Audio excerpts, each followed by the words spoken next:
Everyone, welcome back. This is the part 2 of Cnidaria. जितना भी important MCQs के हवाले से क्वेश्चन था, we covered each and everything.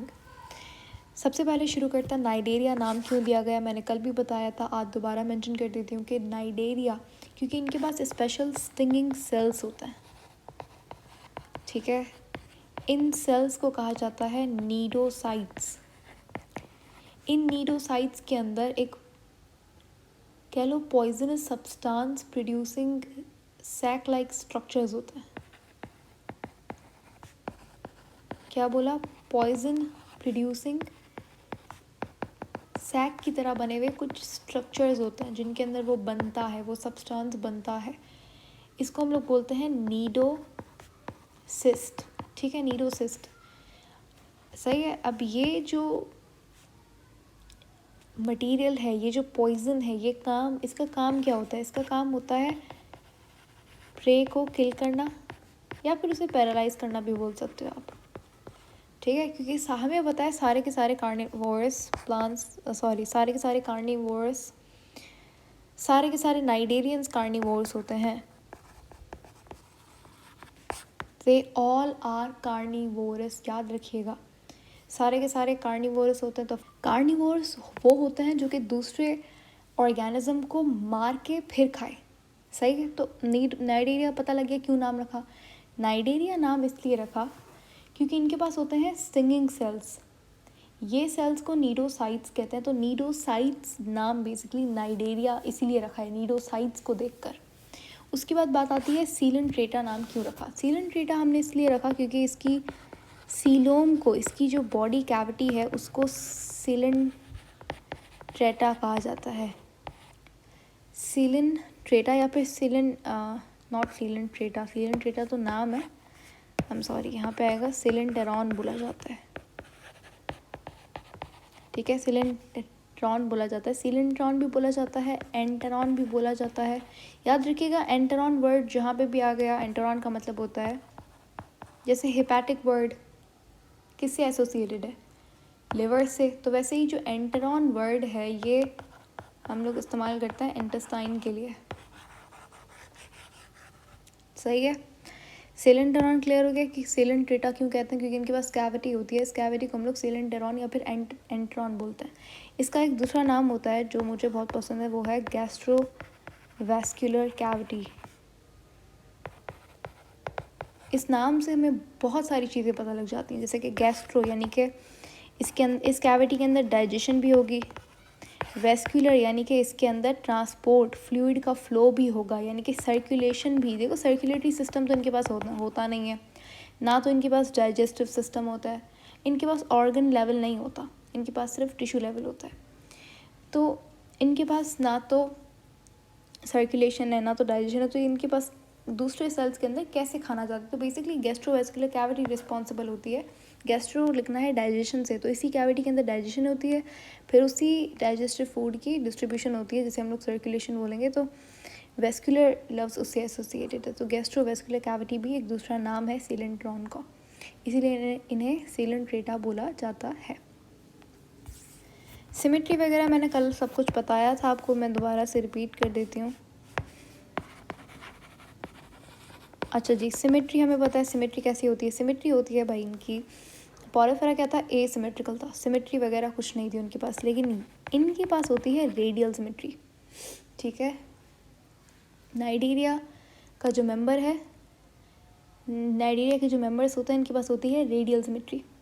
अगर आप प्लेटिहेलमिंथस देखो या फिर उसके आगे वाला फाइलम नेमाटोडा वगैरह देखो, तो उनके पास होती है बाइलेटरल सिमेट्री। ठीक है, लेकिन नाइडेरिया वाहिद फाइलम है जिसके पास रेडियल सिमेट्री होती है। तो इसने क्या किया, थोड़ा सा ये advanced as compared to Porifera. Porifera के पास तो सिमेट्री ही नहीं थी, इसके पास एटलीस्ट रेडियल सिमेट्री तो है। रेडियल सिमेट्री क्या होती है, मैंने एक्सप्लेन किया था बेसिक्स ऑफ क्लासिफिकेशन में बहुत डिटेल से, कि सेंट्रल एक्सिस से जब तुम का इस तरीके से आप जब डिवाइड करेंगे एक ऑर्गेनिज्म को इक्वल हाफ्स के अंदर, तो उसे हम लोग बोलेंगे रेडियल सिमेट्री। बाइलेटरल सिमेट्री क्या था कि जब आप सेंट्रल लॉन्गिट्यूडनल एक्सिस से जब आप डिवाइड करोगे दो इक्वल हाफ्स के अंदर, वो बाइलेटरल सिमेट्री थी। उसके बाद जर्म लेयर्स की बात करें,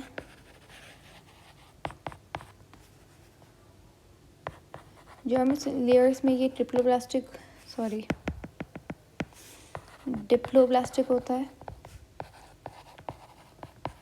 डिप्लोब्लास्टिक का मतलब है कि इसके पास होती है एंडोडर्म। इसकी एंडोडर्म को हम लोग गैस्ट्रोडर्म कहते हैं। इसके बाद होती है एक्टोडर्म। बस, बीच में मेसोडर्म नहीं होती।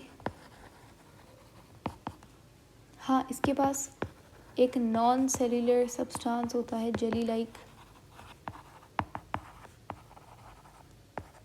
जिसको मीजोग्लिया कहते हैं। सही है, मीजोग्लिया कहते हैं। नाइजीरिया के अंदर सबसे इम्पॉर्टेंट बात जो आपको पता होनी चाहिए वो ये है कि इनके पास 2 कैटेगरीज होती हैं। अच्छा, उससे पहले 2-3 और इम्पॉर्टेंट बातें हैं, वो ये कि हैबिटाट कैसी होती है इनकी। मैंने पहले भी बताया था, ये मरीन भी होते हैं, फ्रेश वाटर भी होते हैं। फ्रेश वाटर का एक एग्जाम्पल आपको याद होना चाहिए, वो है हाइड्रा। बाकी सारे ऑलमोस्ट जितने भी हैं वो मरीन है, जैसे कि कोरल रीफ्स, सी एनेमोन्स, जेलीफिश, तो ये सारा मरीन है। डाइजेशन कैसी होती है? डाइजेशन इनके पास सैक लाइक होती है। सैक लाइक का मतलब क्या है? सिर्फ एक माउथ है, वही एनस की तरह काम करेगा, वही माउथ की तरह काम करता है।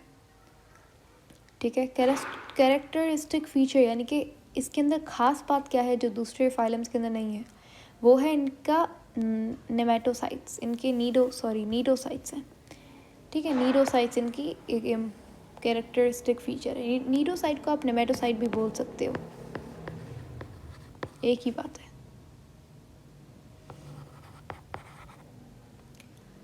ठीक है, ये स्टिंगिंग सेल्स होते हैं।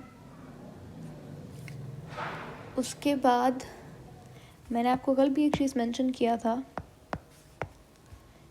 कि नाइजीरिया के पास टेंटिकल्स होते हैं और ये टेंटिकल्स अटैच्ड होते हैं माउथ पर।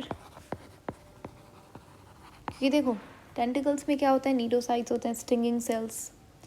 ये स्टिंगिंग सेल्स प्रे को किल करता है और प्रे से फिर खाना माउथ में ही जाना है, खाना तो अंदर ही जाना है ना बॉडी के, तो इसीलिए टेंटिकल्स माउथ के ऊपर ही अटैच्ड होता है। सही है। तो 2 तरीके के नाइजीरियंस होते हैं। एक नाइजीरियंस कुछ इस तरीके से दिखते हैं और एक नाइजीरियंस कुछ इस तरीके से दिखते हैं।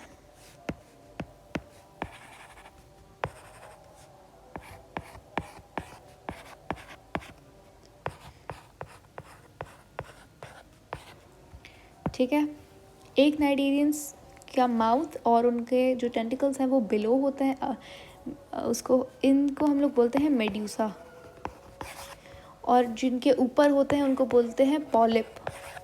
जो मेड्यूसा होता है वो मोटाइल होते हैं, इसका बहुत अच्छा सबसे अच्छा एग्जांपल है जेलीफिश। और जो पॉलिप होते हैं वो ससाइल होते हैं, घूम फिर नहीं सकते यहाँ वहाँ, तो इनको बोलेंगे, इनका एग्जांपल आप लिख सकते हो कोरल रीफ, सी एनेमोन्स, ये बेचारे ससाइल होते हैं। ठीक है। मेड्यूसा का जो मेन काम होता है वो होता है सेक्सुअल रिप्रोडक्शन।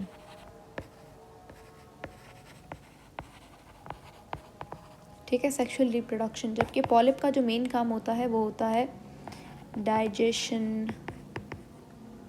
ठीक है, टेक फूड मटेरियल वगैरह, ये सारा फंक्शन पॉलिप का होता है। अब देखो, इसका फंक्शन है सेक्सुअल रिप्रोडक्शन, इसका फंक्शन है डाइजेशन, यानी कि अगर ये दोनों, फॉर एग्जांपल, अगर ये दोनों एफिशिएंटली बढ़ाने के लिए अगर ये दोनों साथ मिलजुल कर रहना शुरू कर दें तो बहुत अच्छा हो जाएगा, क्योंकि ये आगे प्रोजेनी बनाएगा, आगे अपने बेबीज़ प्रोड्यूस करेगा और ये जो है वो खाना बनाता जाएगा। तो यानी कि ये, और ऐसा ही होता है, ये लोग क्या करते हैं, ये एसोसिएशन करते हैं। जो ये मतलब इसका ये है कि ये कॉलोनीज़ के अंदर रहते हैं। ठीक है, कॉलोनीज़ के अंदर रहते हैं। तो इस तरीके की, यानी कि जहाँ पे ऑर्गेनिजम्स आपस में फिज़िकली, देखो ये फिज़िकली अटैच्ड होते हैं एक दूसरे से, एकदम बिल्कुल ही केमिकल लेवल पे नहीं बाउंड होते हैं, फिज़िकली अटैच्ड होते हैं। ठीक है, तो ऐसी कॉलोनीज़ को, ऐसे ग्रुप को, इस फिनोमेना को, यानी कि इस प्रोसेस को हम लोग पॉलीमॉर्फिज्म कहते हैं।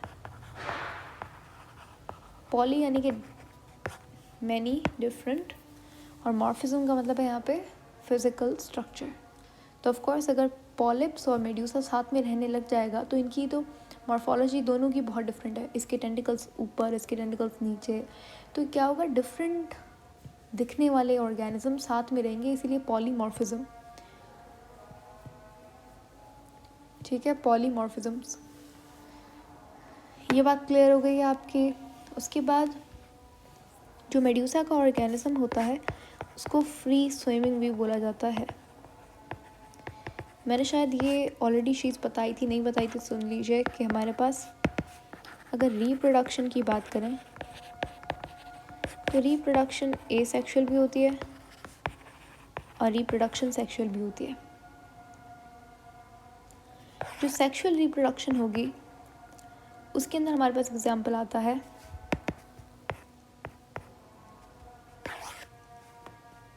Example as in medusa sexual reproduction करता है, वो बात तो बिल्कुल ठीक है, लेकिन इनके अंदर किस तरीके का रिप्रोडक्टिव सिस्टम होता है, सेक्सुअल किस तरीके का रिप्रोडक्टिव सिस्टम होता है। हम लोग एक टर्म यूज़ करते हैं हर्माफ्रोडाइट। तो ये लोग क्या है, हर्माफ्रोडाइट्स। पॉलीफेरा हमने पढ़ा था, वो भी हर्माफ्रोडाइट था। हर्माफ्रोडाइट का मतलब क्या होता है, यानी कि एक ही बॉडी के अंदर, एक ही लिविंग ऑर्गेनिज्म के अंदर स्पर्म और ओवा दोनों, तो ये सारे हमारे पास हर्माफ्रोडाइट्स हैं।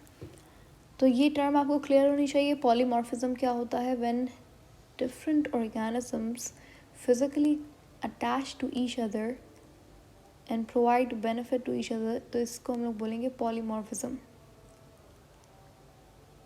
ठीक है। उसके बाद एसेक्सुअल के अंदर हमारे पास रीजनरेशन भी होती है, फ्रेगमेंटेशन भी होती है,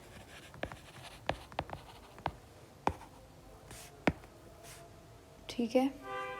उसके बाद एक और चीज़ याद कर लीजिएगा, इसके लार्वा को, इसके अंदर लार्वा स्टेट भी होती है, लार्वा से फिर एडल्ट बनता है। तो इसके लार्वा का एक नाम है जो बहुत इंपॉर्टेंट है, एम्फीब्लास्टुला बोला जाता है उसको। ठीक है, एम्फीब्लास्टुला।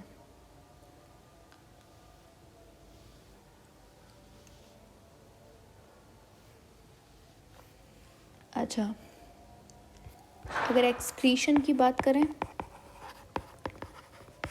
एक्सक्रीशन होती है डिफ्यूजन से, कोई सिस्टम नहीं है, कुछ भी नहीं है, डिफ्यूजन से होती है, क्योंकि पानी के अंदर ही रहता है, तो बस बॉडी के अंदर एक्टिव वगैरह से ट्रांसपोर्ट से पानी अंदर जाता, अंदर बाहर होता रहता है। उस पानी के अंदर ही हमारा जो एक्सक्रीटरी प्रोडक्ट होता है वो नाइट्रियंस बाहर फेंक देते हैं। उसके बाद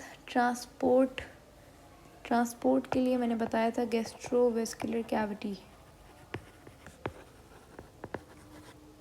ठीक है, गैस्ट्रोवेस्कुलर कैविटी। रेस्पिरेशन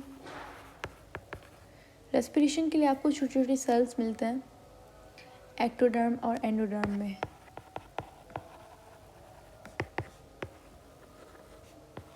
जो स्पेशली रेस्पिरेशन के लिए होता है। और क्या रह गया आपका, डाइजेशन होती है। डाइजेशन मैंने ऑलरेडी बता दिया आपको, गैस्ट्रोवेस्कुलर कैविटी में होती है, सैक लाइक डाइजेशन होती है। इनके अंदर इंट्रा सेल्यूलर और एक्स्ट्रा सेल्यूलर दोनों होती है, यानी कि पहले हमारे पास कैविटी के अंदर होगी, पहले कौन सी कैविटी, पहले होगी गैस्ट्रोवेस्कुलर कैविटी के अंदर, और फिर वहाँ से चली जाएगी ये सेल्स के अंदर। तो सेल्स के अंदर भी थोड़ी बहुत डाइजेशन होती है। सही। उसके बाद नाइडेरियंस हमें पता है हर्माफ्रोडाइट्स होते हैं, इनके अंदर इंटरनल फर्टिलाइजेशन होती है, क्रॉस फर्टिलाइजेशन होती है।